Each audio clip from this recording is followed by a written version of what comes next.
Hello everybody, it's that college football guy here with another video. Well, hey, the sunglasses are back.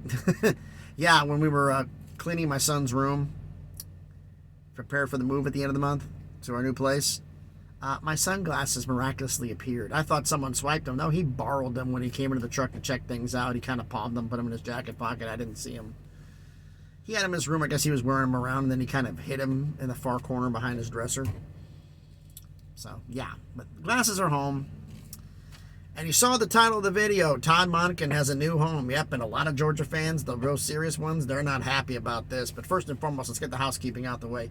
Everyone, please smash the like button, hit the thumbs up. It helps with the algorithm. It helps the video to be seen by more people. Comment on the video. I'm going to let you know what you think about some of these coaching hires, coaching moves. And subscribe to the channel. We're on our way to 400 subscribers. Let's see if we can get there. Now, coaching carousel first. And then you also saw in the title, update on my truck accident. Well, we'll get into that after this. So first off, the title of the video, Todd Monken has a new home. Yes, he does, and some Georgia fans are not happy with this. Georgia offensive coordinator Todd Monken has formally been hired by the Baltimore Ravens, per reports, to become their new offensive coordinator. Everybody would say, oh, it's not that big of a deal. Says, well, Georgia can overcome it. Says, Georgia's has always had the talent. And they've lost offensive coordinators before. But the one who elevated their offense to be what it is and to make them a national champion was Todd Monken. He's the one who did it. And now he's gone. And Georgia, realizing this, wasted no time and promoted play caller Mike Bobo, who has some head coaching experience, I believe. He is now the new offensive coordinator. Will this change things? Obviously. How much? We don't know. Is it a possibility that Georgia takes a step backwards? I think it's definitely a possibility they will.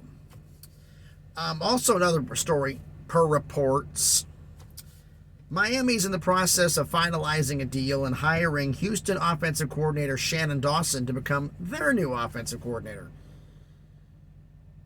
Houston kind of struggled last year, so I'm kind of curious about this one. I've heard he can be dynamic at times, but also can have moments of being a lull where things just don't click. How's it going to happen in Miami? I have no idea, so I really don't know for sure. Also, per reports that, surprisingly, to me at least, Utah offensive coordinator Andy Ludwig has apparently turned down the Notre Dame offensive coordinator job. He'd rather be OC in Utah than go to Notre Dame. That's interesting right there in itself. Alabama can't find a coach, and now Notre Dame's the same thing. What happened in that interview? That's something I'd like to know. Okay, also, normally I don't mention coaches getting extensions, but this one did because he has been linked to a lot of Power 5 offensive coordinator jobs, and that's Akron head coach Jim Moorhead got a multiple-year contract extension because the university was afraid he was going to walk, become an OC at Power 5. Makes a good sense for them, but Akron's not exactly a powerhouse, so I don't know, but this is what they want to do. This is what they want to do, so good luck to them. And also, last coaching move here, Tulane has hired former New Orleans Saints tight end coach Dan Rocher to be their new offensive line coach. So he basically doesn't leave the state. So I guess that's a good move for him. But let me know in the comments you think about some of these hires and all per reports, because I'm not calling them finalized yet. But per reports, that's what's happening. Now, the accident. What the hell happened? Okay, multiple things happened yesterday. Down in Pooler, Georgia, picked up a load to bring to Clarksville, Tennessee, which is northwest of Nashville. 8 pieces, 5,000 pounds apiece. Supposed to be immobilized and braced by these guys. Trailer was picked up, preloaded, and sealed. So I couldn't see it. I've had preloaded trailers before, plenty of them, and with heavy loads included.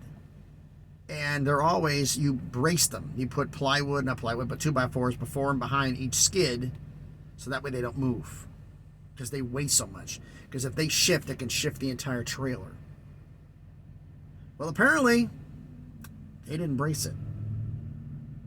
Because I had a truck come in front of me going down the interstate and cut in front of me, a pickup truck, slam on his brakes just to be a jerk, kept going. What happened? I had to slam on my brakes. And next thing I'm going forward, next thing, boom. Boom, boom. The whole load slid forward and lurched me forward. Thank goodness he wasn't there. I would have ran into the back of him. But yeah, they forgot to secure the load.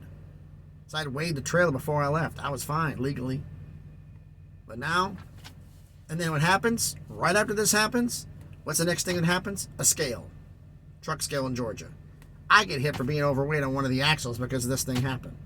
Now my camera picked it up. But I got nailed for a ticket because of him.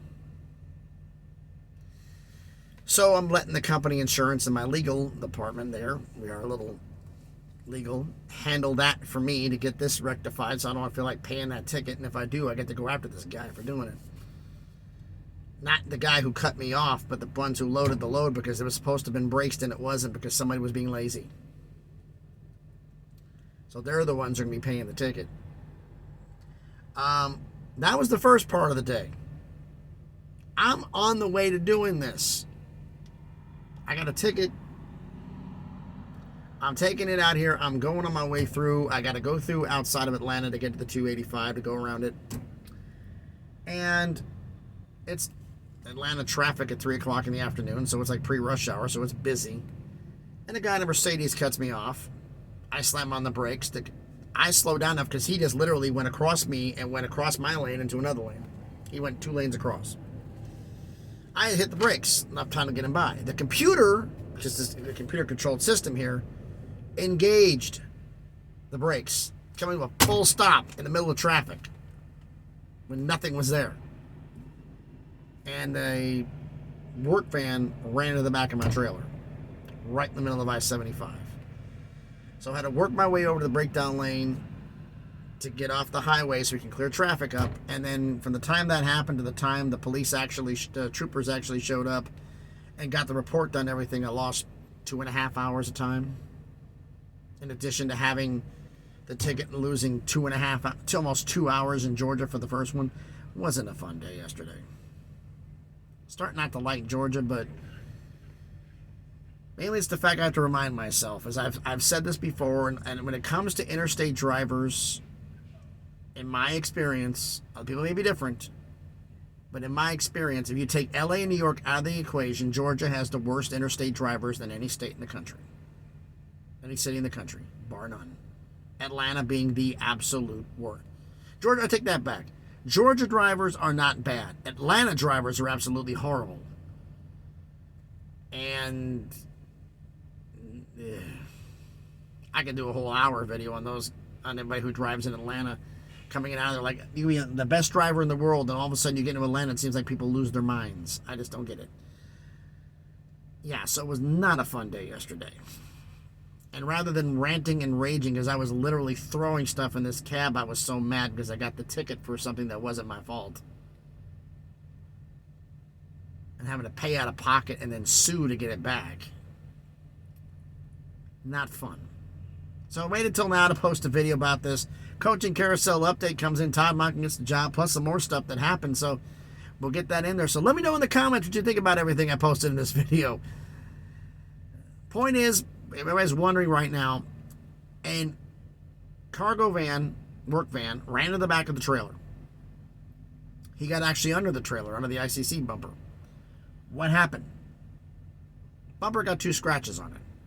His plastic SUV, yeah, bumper, hood, radiator, gone. Got towed. Well, solid steel versus plastic. Steel was going to always win. But, yeah, so I was fine. No damage to me. I didn't get hurt. The other driver got a little one cut on his hand, but he was fine. Everything's fine on that. So, yeah, very interesting day. By the way, you want to know where I'm at right now? I'm in Paducah, Kentucky. Just finished fueling, finishing my 30-minute break. and I'm on my way to Kansas City. Won't make it all the way there today. I'll be stopping somewhere about a couple hours short of it, halfway through the state. So I'll run out of hours before I get there. So I'll be there in the morning to deliver in Kansas City. So that's where I'm heading. So that's all that's going on, folks. So let me know in the comments what you think about everything. Thanks, everybody, for watching the video. Be safe out there. We got some knuckleheads on the road. Have a great day, everyone, and please be good to each other.